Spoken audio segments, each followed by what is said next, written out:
Bismillahirrahmanirrahim. Assalamualaikum warahmatullahi wabarakatuh. Bismillahirrahmanirrahim. Alam nashrah laka sadrak wa wada'na anka wizraka alladhi anqadha dhahrak wa rafa'na laka dzikrak fa inna ma'al usri yusran inna ma'al usri yusra fa idza faraghta fansab wa ila rabbika farghab. Shadaqallahul azim. Rabbi shrah li sadri wa yassir li amri wa hlul 'uqdatam min lisani yafqahu qawli. Amin ya rabbal alamin. Anak-anak, selamat berjumpa kembali. Kita sekarang pertemuan yang ketiga. Namun saya masih tetap membahas tentang Wali Songo. Terus jangan lupa anak-anakku, protokol kesehatan tetap digunakan, tetap diperhatikan, jaga jarak, dilarang berkerumun, kemudian cuci tangan dengan sabun. Setelah itu pakai masker kalau keluar dari rumah. Mudah-mudahan kita semuanya berdoa, mudah-mudahan COVID-19 ini segera diangkat oleh Allah dari bumi Indonesia. Mudah-mudahan saya dan keluarga kalian semuanya, saya dan keluarga saya, kalian dan keluarga kalian senantiasa dilindungi oleh Allah. Mudah-mudahan. Amin ya rabbal alamin. Saya bicara sekarang tentang Maulana Malik Ibrahim. Kalau kemarin pertemuan kemarin itu tidak begitu luas, sekarang saya mengulangi lagi saja. Syekh Maulana Malik Ibrahim itu adalah keturunan ke-21 dari Sayyidah Fatimah, putri Rasulullah. Beliau pada awal abad ke-14 berada di Jawa Tengah. Kemudian berdakwah pertama kali itu berlabuh di Pelabuhan Gresik.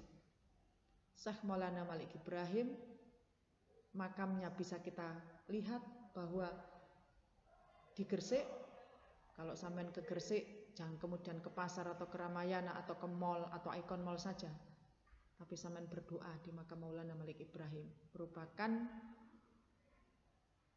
Sunan Gresik. Jadi sebutan dari Maulana Malik Ibrahim itu adalah Sunan Gresik, atau disebut juga dengan kakek bantal, atau disebut juga dengan Sunan Tandes. Syekh Maulana Malik Ibrahim itu nanti saudara Syekh Maulana Ishaq.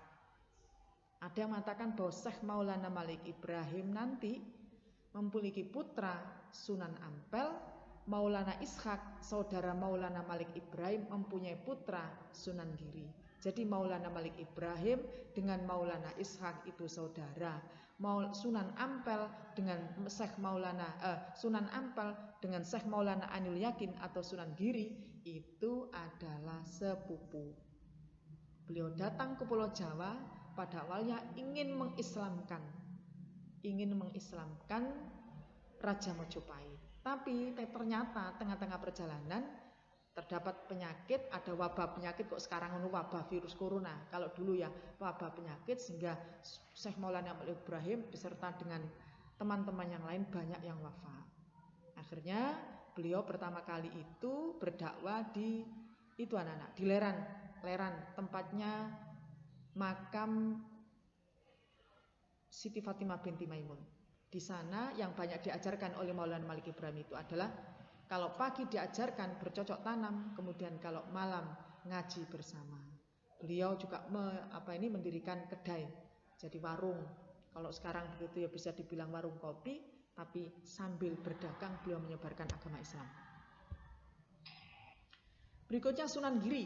Tadi sudah dikatakan Sunan Giri, mengapa dikatakan Joko Samudro? Karena Sunan Giri itu ditemukan di Selat Bali. Jadi kalau kemarin saya beri sedikit cerita bahwa nama sebutan Sunan Giri itu adalah bisa dikatakan Raden Samanta, bisa juga disebut Raden Paku, bisa juga disebut Syekh Maulana Ainul Yakin, bisa juga disebut sebagai Joko Samudro. Masing-masing punya nama itu punya sejarahnya.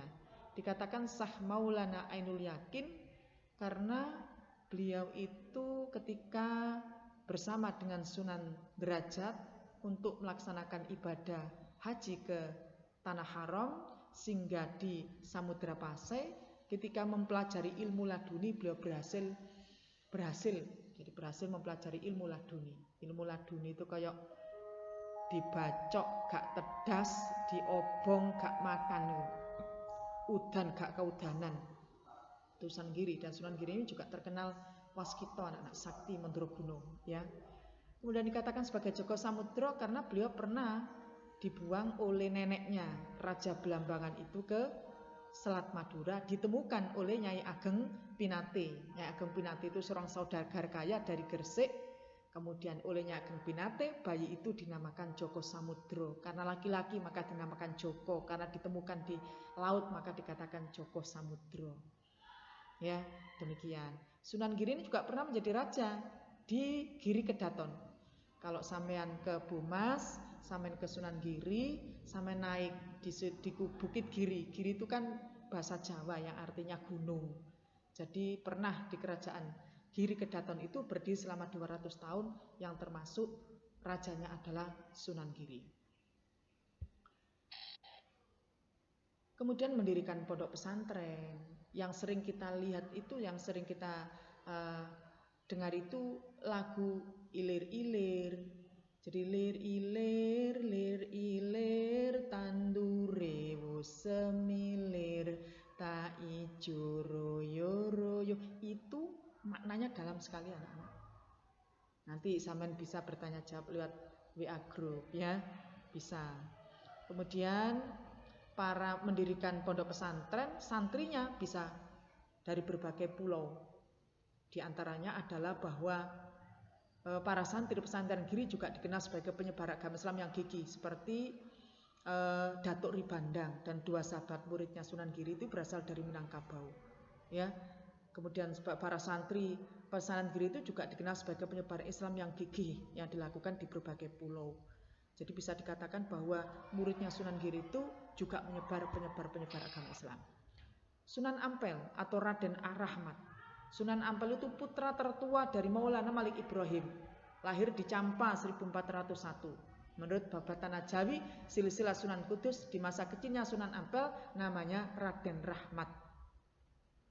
Sekarang kalau kita ke sana, besok nek sampean kuliah, sering malam Jumat kita ngaji di Sunan Ampel. Anak-anak, tidak henti-hentinya Sunan Ampel itu. Makamnya sederhana, biasa, tidak pakai diberikan ukir-ukiran, karena memang mungkin pesan dari beliau.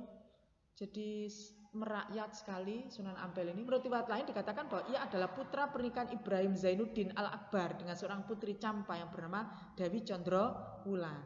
Umumnya seperti itu. Tapi mana yang benar, wallahu a'lam. Sunan Ampel diperkirakan wafat 1481.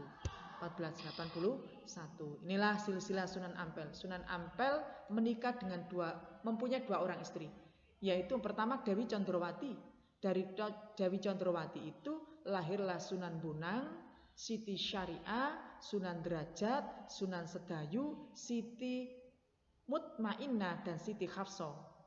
Dari istrinya Dewi Karimah maka lahirlah Dewi Murtasia, Asyiko, Raden Hasanuddin, Raden Zainal Abidin, Pangeran Tumapel, Raden Fakih. Jadi Sunan Ampel punya istri 2. Yang bisa dikatakan bahwa Sunan Bonang dan Sunan Derajat itu dari ibu yang sama, yaitu dari Dewi Condrowati.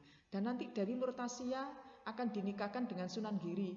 Kemudian Dewi Murtasima akan dinikahkan dengan Raden Fata. Oleh karena itu hubungan 9 Sunan itu masih erat sekali.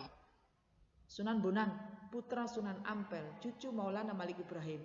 Nama kecilnya Sunan Bonang itu adalah Makhdum Ibrahim, putra Sunan Ampel dari Dewi Condrowati.